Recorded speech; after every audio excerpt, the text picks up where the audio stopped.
Tapi kalau misalnya adik-adik melakukan praktikum mandiri di rumah, karena kita dalam kondisi pandemi, jadi di lab kita tidak melaksanakan praktikum, maka praktikumnya kita laksanakan mandiri di rumah adik-adik masing-masing. Nah, kendalanya adalah di peralatan. Kalau di lab kan kita sudah punya ya peralatan yang mendukung, tapi kalau di rumah, nah kita harus mengkondisikan seperti apa supaya peralatannya itu bisa seragam. Jadi kalau misalnya di rumah nanti adik-adik nggak punya gelas bening seperti ini, gelas hoki bening untuk menguji minuman, maka adik-adik bisa menggunakan gelas plastik. Gelas plastiknya ini mungkin bisa menggunakan gelas dari air mineral.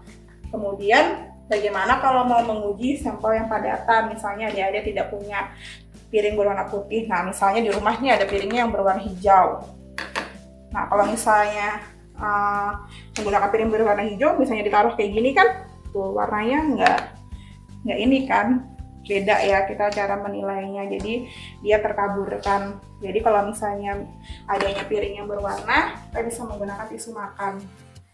Jadi menggunakan tisu makan, kita alasin seperti ini. Tuh begitu.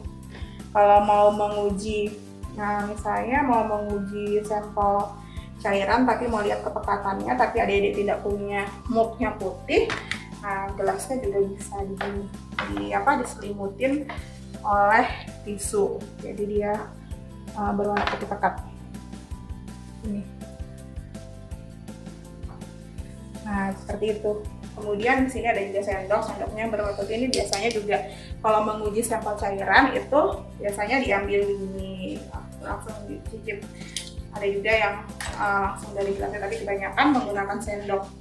Jadi tidak disarankan ya adik-adik menggunakan gelas atau perlengkapan yang berwarna-warni dan tidak seragam. Jadi nanti caranya untuk menyeragamkan adalah bisa menggunakan tisu seperti ini.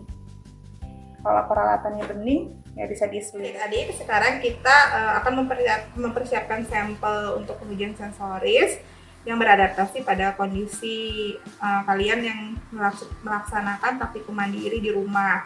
Jadi kalau di video sebelumnya kita melaksanakan praktikum di lab, maka gelasnya yang akan digunakan adalah gelas lotus seperti ini. Nah, ketika di rumah misalnya kalian tidak memiliki gelas seperti ini, kalian bisa menggunakan gelas plastik. Nah, gelas plastiknya ini mungkin bisa kalian dapatkan dari gelas air mineral. Nah, tidak disarankan menggunakan gelas plastik yang seperti ini. Ini kan berwarna, jadi itu mempengaruhi untuk penilaiannya. Jadi sebisa mungkin kita harus menggunakan gelas yang berwarna yang transparan, kemudian yang seragam.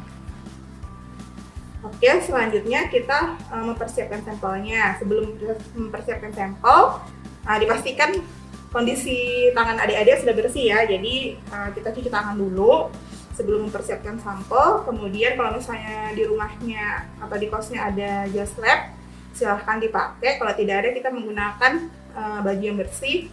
Kemudian bila yang rambutnya panjang bisa diikat terlebih dahulu. Oke, kita siapkan sampelnya seperti yang sebelumnya. Jadi untuk kodenya sudah disiapkan. Jadi ada tiga kode dengan 3 digit angka yang berbeda. Kemudian WRT-nya kita tuliskan di sini. Jadi untuk ini harus kalian simpan sendiri, tidak boleh panelisnya mengetahui. Jadi kode ini teh gelas itu nggak boleh, jadi harus kalian simpan ini sebagai catatan kalian aja supaya kalian tidak lupa. Kemudian kita mulai. Jadi untuk pengukurannya, karena untuk sampel cairan itu biasanya 16 mili sampai 60 mili, tapi kalau di rumah adik-adik tidak punya gelas ukur, kita bisa menggunakan penggaris saja sebagai media ukur supaya sampelnya seragam. Jadi kita gunakan seperti ini. Jadi saya taruh di sini ya biar terlihat.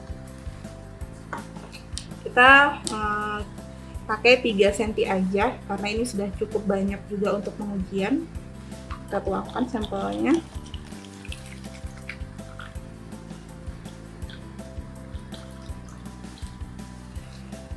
Nah, kalau sudah, kita tulis kodenya. Tadi itu adalah teh gelas kodenya 378. Kita tempelkan di sini. 378. Selanjutnya untuk sampel yang kedua adalah sampel teh kotak.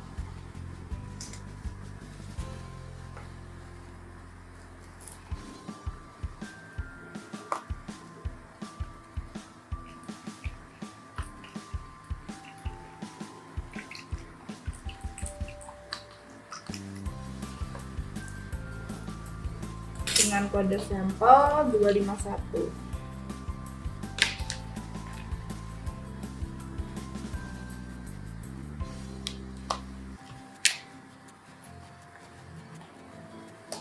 Kemudian sampel yang ketiga adalah teh pucuk.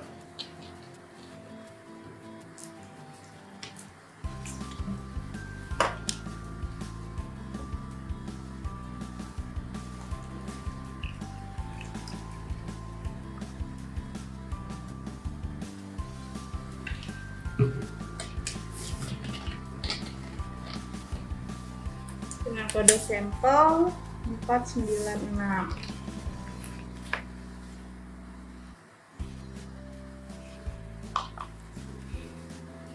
Nah, kalau misalnya sampelnya udah siap, nanti jadi kalian siapkan juga nampan, di nampan kosong. Kemudian sampelnya ditaruh di nampan, kita susun, boleh diacak nanti gelasnya. Kemudian kita siapkan juga tisu dan sendok untuk mencicip.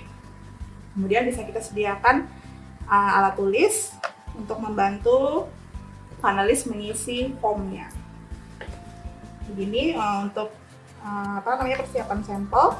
Nanti kita lanjut ke pencicipnya, ke penilaian panelis. Setelah kita mempersiapkan sampel, maka kita mempersiapkan tempat ujinya. Jadi kita kondisikan. Nah, misalnya saja di rumah adik-adik kondisinya gelap seperti di ruangan ini. Nah, ini tidak disarankan kita melakukan uji di sini juga.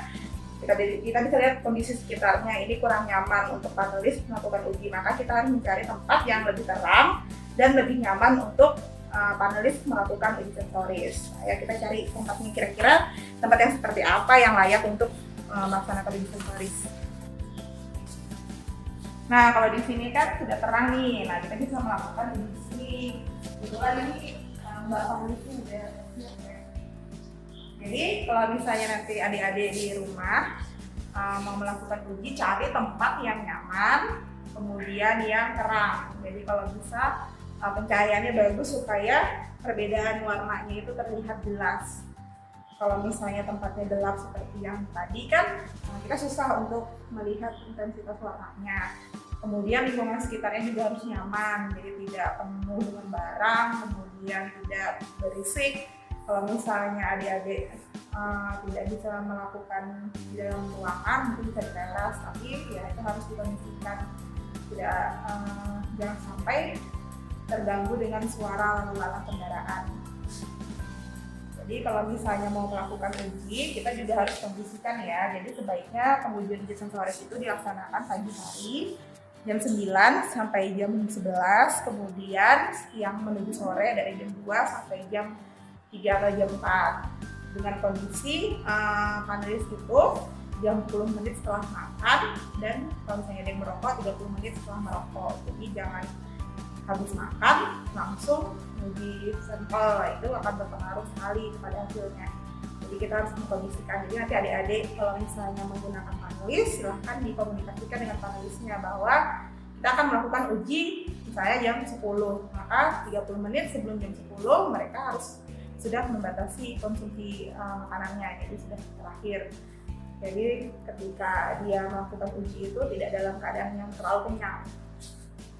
Nah, kalau misalnya sudah didapatkan lokasinya yang memenuhi syarat dengan pencahayaan dan situasi lingkungan yang memungkinkan, maka boleh dilaksanakan ujinya. Nah, ini sudah siap. Kita bisa melaksanakan ujinya. Untuk tekniknya sama seperti yang ada di laboratorium, jadi bisa menguji satu persatu dengan skala hedonik dulu, baru hedonik dari warna, aroma, dan yang terakhir rasa. Seperti itu adik-adik.